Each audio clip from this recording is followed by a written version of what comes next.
Pernahkah kamu berpikir bahwa utang bisa menjadi teman, bukan musuh? Mungkin terdengar aneh, tapi banyak orang sukses yang memanfaatkan utang untuk membangun kekayaan mereka. Apa itu utang produktif? Utang produktif adalah utang yang digunakan untuk membeli aset yang dapat menghasilkan pendapatan di masa depan. Berbeda dengan utang konsumtif yang digunakan untuk membeli barang-barang yang cepat habis, utang produktif ini bisa menjadi investasi jangka panjang. Mengapa utang bisa menjadi aset? Leverage. Dengan utang, kita bisa membeli aset yang lebih besar daripada modal yang kita miliki. Ini artinya, potensi keuntungan yang bisa kita dapatkan juga lebih besar.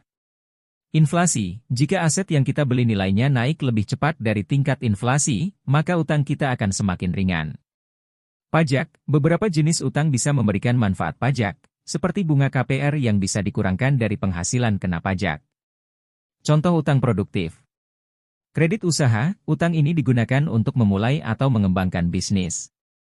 Jika bisnis tersebut sukses, maka keuntungan yang dihasilkan bisa digunakan untuk melunasi utang dan bahkan menghasilkan keuntungan lebih. Kredit properti, utang untuk membeli properti, seperti rumah atau apartemen, bisa menjadi investasi yang menguntungkan jika harga properti terus naik. Selain itu, properti juga bisa disewakan untuk menghasilkan pendapatan pasif. Kredit pendidikan, utang untuk biaya pendidikan bisa meningkatkan kemampuan dan membuka peluang kerja yang lebih baik di masa depan. Cara memanfaatkan utang produktif. Pilih jenis utang yang tepat, jangan sembarang memilih utang. Pilih jenis utang yang bunganya rendah dan jangka waktu pembayarannya sesuai dengan kemampuanmu. Buat rencana anggaran, buat anggaran yang detail untuk memastikan kamu bisa membayar cicilan utang tepat waktu. Investasikan dengan bijak, gunakan uang hasil pinjaman untuk membeli aset yang berpotensi memberikan keuntungan di masa depan. Diversifikasi investasi, jangan hanya berinvestasi pada satu jenis aset saja. Diversifikasi investasi akan membantu meminimalkan risiko kerugian.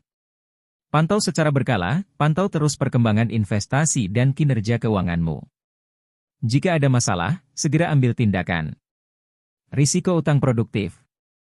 Meskipun utang produktif bisa memberikan keuntungan, namun tetap ada risiko yang perlu diperhatikan, yaitu risiko kegagalan investasi. Ada kemungkinan aset yang kamu beli nilainya justru turun. Beban utang. Jika tidak dikelola dengan baik, utang bisa menjadi beban yang berat dan sulit dilunasi. Tingkat bunga. Kenaikan suku bunga bisa membuat cicilan utang menjadi lebih besar. Kesimpulan. Utang bisa menjadi alat yang ampuh untuk mencapai tujuan finansial jika digunakan dengan bijak. Namun, sebelum memutuskan untuk berutang, pastikan kamu sudah mempertimbangkan risiko dan manfaatnya dengan matang. Rencanakan keuanganmu dengan baik dan jangan lupa untuk selalu waspada terhadap perubahan kondisi ekonomi. Terima kasih sudah menonton video ini. Jangan lupa like, komen, dan subscribe channel kami untuk mendapatkan tips-tips keuangan lainnya. Temukan video menarik lainnya di playlist channel kami.